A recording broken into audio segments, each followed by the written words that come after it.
10,000 के मुकाबले में 10,000 कब तक टिक सकेंगे।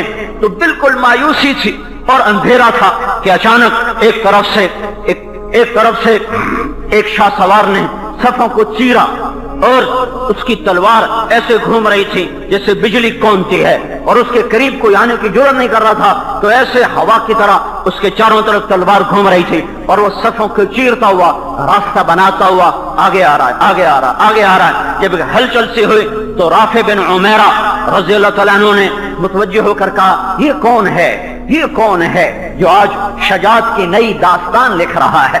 जब अल्लाह साथ होता है तो औरतें भी दास्तान शजाअत लिखती हैं, जब अल्लाह साथ छोड़ देता है तो सूरमा भी बुज़दिल गीदड़ की तरह दुम दुबा के भाग रहे होते हैं। हाँ, राफे ने कहा, ये कौन है जो आज शजाअत की नई दास्तान लिख रहा है। खालिद कहते हैं, मैं नहीं पहचान रहा कौन है। जब वो करीब पहुंचती हैं तो हजरत खालिद ने कहा, कौन है तू?